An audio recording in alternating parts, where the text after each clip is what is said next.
Good morning, children. In the last period, in the second chapter of civics, we have started to discuss about striving for equality. In this point, we have seen that how uh, in the past or in the colonial period and before that also, the Dalit, women, tribal peasants, all these people have fought against the inequalities that they have experienced in their lives. And we have also seen that how some of the leaders of that time, which those who were involved in the preparation of the constitution, were knowing the fact that how these all the people like peasant, tribal, women, all these kind of people, what kind of the problems they have faced in their life related to the inequalities, they were knowing.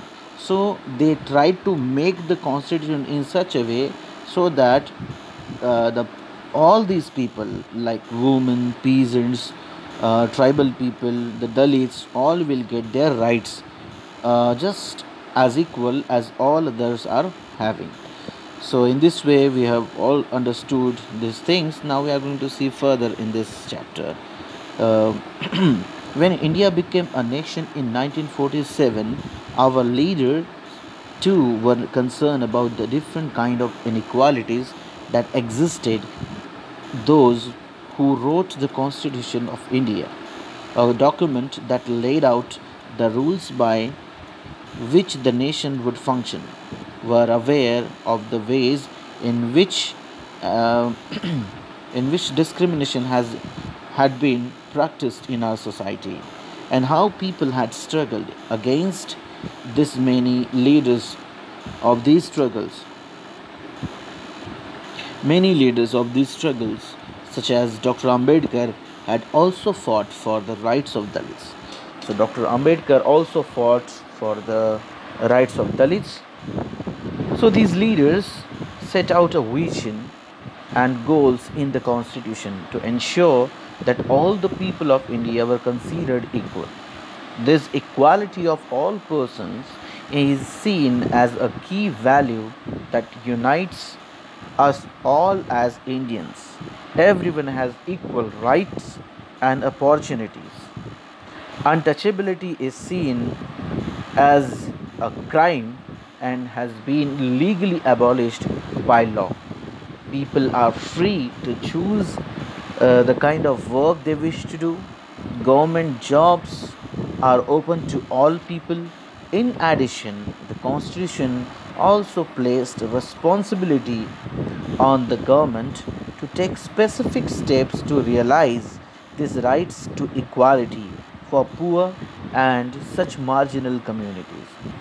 So we can say all those leaders who were involved in making of the constitution uh, set out a vision and goal that in the constitution that ensures that all the people of country, each and everyone, whether they belong to any community, any caste, any religion, any socio-economic background, all the people will have the same rights or equal rights, and they all will be considered as Indian, or they will be considered as equal.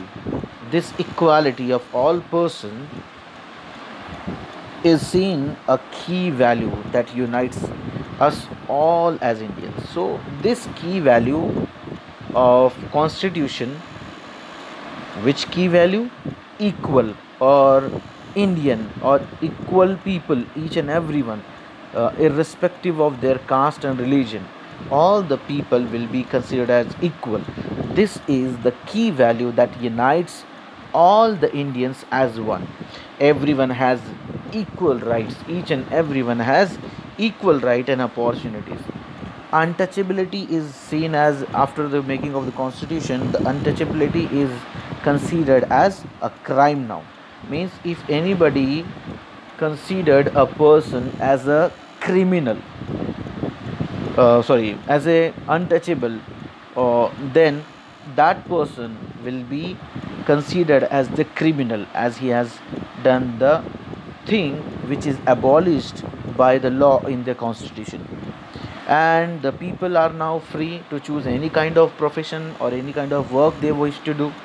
Now it is not like that the only the upper or higher caste people will become the doctors or the whatever they want to become, or it is not like that only the Dalit community people will do the particular work that they were considered to do. All kind of work the people can do now, irrespective of their religion, caste and all that, only any social background. So even the government jobs are open to each and every people. In addition, the constitution of the country, the constitution of our country also place responsibilities on the government. Now the constitution also placed some of the important responsibilities of the government to take specific steps to realize this, that a right to equality for poor and other such marginal communities.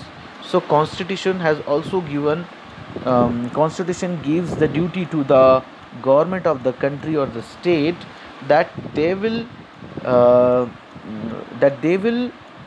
take specific steps, some kind of specific steps to realize this, that right to equality for poor as well as some marginal communities. So writers of the constitution also said that respect for diversity was a significant element in ensuring equality. They felt that people must have the freedom to follow their religion, speak their language, celebrate their festivals, and express themselves freely. And they said that no one language, religion, or festival should become compulsory for all to follow. They said that the government must treat all religions equally. So here it is said that the writers of the constitution, all the writers of the constitution, also said that respect for diversity was a significant element ensuring equality. Means whatever kind of the diversities are there in our country, that diversity will be respected by each and every person of the country, whether this diversity is belonging to religion, if this diversity belongs to language, the people, their culture, their festivals, all kind of differences will be respected. And the writers of the constitution specially said that respect for diversity was a significant element ensuring equality. Each and every person, whether he speaks any language, whether he belongs to any religion, will be considered as equal. And they felt that people must have a freedom to follow their religion. So whether they belong to Muslim community, Hindu community, Christian community, Buddhist community, or any community that exists in our country, this constitution maker felt that the people must have the freedom to follow their own religion, or whatever the language they are speaking, or whatever the festivals they are celebrating, and express themselves freely. So they all are free to do all these things, like celebrating the festival, speaking any language, practicing any religion. All are free to do that in our country according to the constitution. They said, they who have made the constitution, they said that no one language or religion or festival, no one language, religion, or festival should become compulsory for all to follow. So that means in our constitution it is also said that there is no any one religion, there is no any one festival, or no any particular language will be considered or will be compulsory for all of us. That means whichever religion we belong, or whatever language we speak, or whatever festivals we are celebrating, we are free to do, or we are free to celebrate, or we are free to practice anything among this as we want. And there is no compulsion about any kind of religion, language, or even the festivals. They said that the government must treat all religions of the country as equal. So, according to this, we can say that in our country there is no one religion as the religion of the nation. According to the constitution, all the religions are equal, and no one religion will be compulsory for all of the country, for all the people of the country. Whatever the religion or whatever the language they want to follow, they are free to follow that. And therefore India became a secular country. Therefore India became a secular country. Meaning of secular means what? Means no one religion will be considered as the official religion of the country. The meaning of secular means what? No one religion will be considered as the official religion of the country. And that's why our country is called as secular country, where people of different religions and faiths have the freedom to practice and follow their religion without any fear or discrimination. This is seen as an important element of our country, that we all live together and respect one another. So, according to this, each and every person of the country has the freedom to practice any religion and follow any religion, that too without any fear or discrimination. This important thing is seen as a very important element of our unity. For example, if any one religion would be considered in our country as the religion of the nation, then what would have happened? We all the people would have not been we would have not be able to follow our own religion, and we will not be able to celebrate our festival. And therefore, as our country, the constitution of the country gives us the freedom to practice any religion, therefore we all the people of the country are uh, united, that we all live together and respect one another. Though these ideals are enshrined in our constitution, this chapter points out that inequalities exist even today. That means, as the constitution enshrines all these equalities and rights in our constitution, even then some of the inequalities exist even today. आज भी हमारी country में कुछ चीज़ों के मामले में inequalities दिखाई देती है. Equality is a value that we have to keep striving for, and not something which will happen automatically. People's struggles and positive actions by the government are necessary to make this a reality for all Indians. So now, as you know very well, that even in the constitution, all kind of ideals related to the equalities exist. But even today also, the inequalities exist in our country. So equality is a value that we have to keep striving for.